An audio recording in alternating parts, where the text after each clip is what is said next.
Hello there, this is Stickman Sonics, and today I'll be showing you how to do maintenance, like replacing the batteries, on your Dark Eye sonic screwdrivers, whether they have light and sound or just light only. The only tools you'll need for this are a very small flathead screwdriver, or something other small and pointy, and then maybe a wider flathead screwdriver. You might also need a very small Phillips head screwdriver, but I'm going to be able to use a small flathead for our purposes here. And so I'm going to get started with the light only sonic screwdriver, which is this one. When you unscrew it, it'll unscrew from the head here. Don't grab it by the fins, they'll probably break off if you do. Make sure you grab it by this ring here where you see the brass screws are in. You can do it like this. I like to reach over the bulb and hold on it like that, and then unscrew, lefty-loosey. Just make sure you're not really grabbing these fins. Hopefully they won't break off. They shouldn't, but it's just risky. Alright, so then that just pulls right off. And then we've got our component here. You can grab it by this part and just pull it right out. There you go.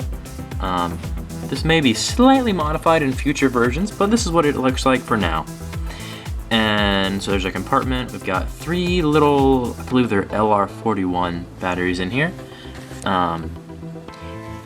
When you first get your sonic screwdriver, in the mail, I'll probably put a little piece of paper under this connector switch here so that it won't accidentally get turned on in the mail and run your batteries down. So you'll need to unscrew that and pull the paper out. So then you get your dead batteries. You'll want to go ahead and just get your screwdriver in there and try to pry them out. It can be kind of tricky, but it's a tight fit. Alright, get the batteries out. Now these batteries are actually still good. This little plate here may want to come out. It might be loose. That's fine. Just make sure you put it back in that position. And don't lose it. And then get your new batteries. Just pop them back in here.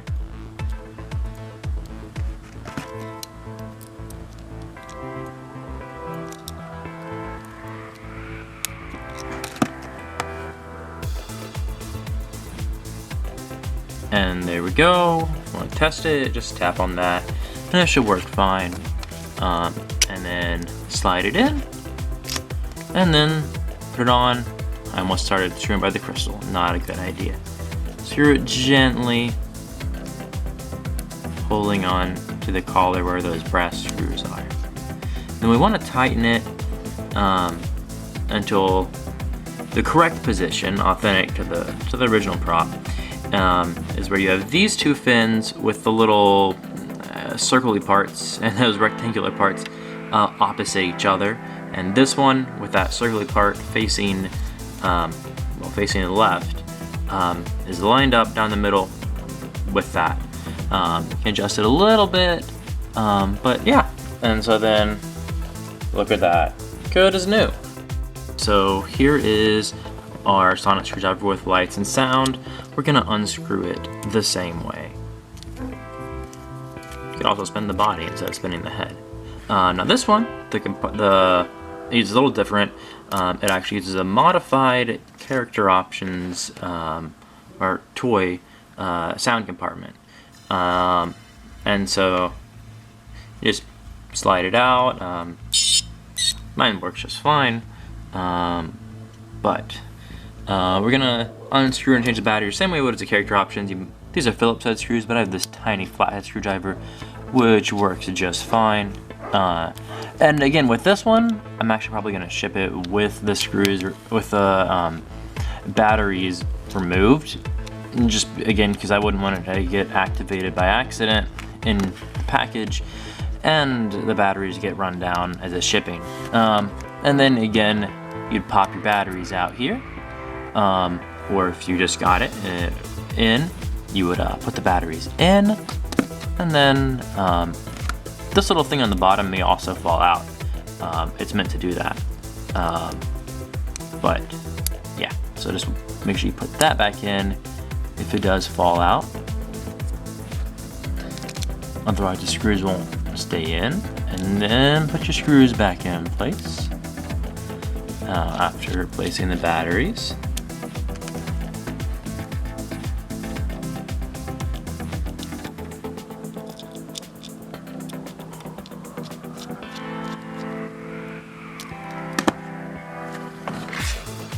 And then to put this back in, we want to make sure we have it in the right position. The button is on top, and so of course we want to align that with this button. And actually, you see there's a little kind of divot back here, weird shaped divot. Well, there's I've designed it so that that fits into place in a little, on a little kind of stopper in the back. So it should kind of snap into place, but we want to put it in with that button lined up right in the center at the top. And you can kind of feel that snap into place, and then it won't turn anymore. Don't want that able to turn. But yeah, then we just put that head back on, screw it in place, and just like the last one, we know it's tightened all the way when this one with the little circle and rectangle is facing the left. There's only one of those fins that faces the left. So when that fin that faces the left is on the top, then we know that we got it done correctly. And that looks pretty even. So, wonderful. If any parts do break off, it shouldn't happen. But if any parts, like say this little spring here is kind of delicate, or one of these fins breaks off, or let's say one of these screws gets stripped and just keeps falling out, you know, or a slat or to somehow pop up, it should not happen. But let's say you drop it and something pops off. Super glue. Many of these parts are already attached with super glue, which is very strong and should hold it just fine. A light application of super glue, just a tiny little bit. You apply too much and it'll ooze out, and then when it dries, it'll kind of fog up the area with a white fog that's not very pretty. Just a little tiny drop under the pieces that came off, and just pop it back on, and it should work just fine. Of course, be very careful if you're doing super glue on anything, you know, related to the internals. You wouldn't want to accidentally glue that shut, you know. So I would suggest, if you do use super glue, two things to note. One, super glue may dry in 15 seconds or so, but it takes up to 24 hours to cure. So if you do end up super gluing anything, make sure to leave it in an open, well-ventilated space to dry. I have had several parts, unfortunately, get ruined because I made the mistake of, say, like gluing on the fin or something, and then putting it in a closed drawer. And then as that glue dried and off-gassed, it got a foggy, cloudy white film over a lot of the parts, and just was a mess and impossible to clean off. But take care, that shouldn't happen. Alright, so now I'm going to show you just a little upgrade we can do to maybe make it just a little nicer. A lot of people don't like just a light plastic screwdriver, you know, they want the Sonic to feel like it's got some heft, some weight to it, like an actual tool. And this, I mean, is a beautiful wooden and with brass and such, and even on the electronics, but even with electronics, it still admittedly feels really light, because it's mostly hollow. But because it's mostly hollow, we can put stuff inside. And there's a bottom end actually on screws as well. And so I'm going to show you how to do that. We'll just grab it by this section and then hold the main body and gently unscrew it. Now, this screw may be going into the threads for this, so if you're having a tough time unscrewing it, go and try to loosen this bottom screw here. That's what you may need the bigger flathead screwdriver for. Not an issue here for me, but if that's an issue, you might have to do that. That's why that thread is all messed up there. But now there's screws going inside, so they may go in farther from the length of screws I've used, and whether the thickness of these slats varies a little bit. but you can put some sort of weight inside. So I am going to use 2 old dead AAA batteries. Just pop one inside there. I did have to put some paper down in there for padding, otherwise it would have rattled around a good bit. And put one in there.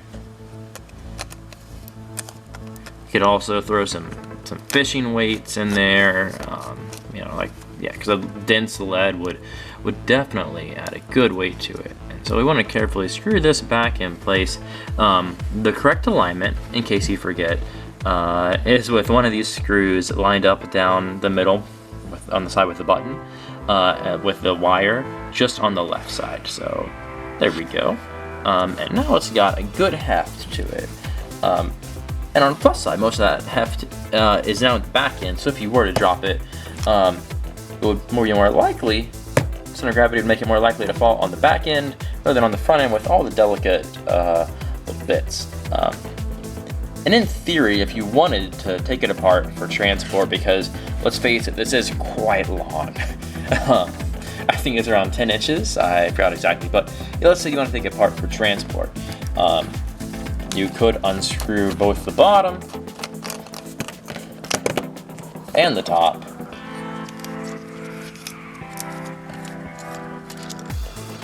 Do of course be careful for the delicate electronic bits, but you can all unscrew and could pack down in a much shorter, smaller package if needed. And yeah. Well, I hope you enjoyed that video, hope it was helpful to you, and I hope that you enjoy your Dark Eyes sonic screwdriver. If you haven't gotten one yet, pick one up on my Etsy or on my eBay. Link is in the description. Enjoy, and allons-y!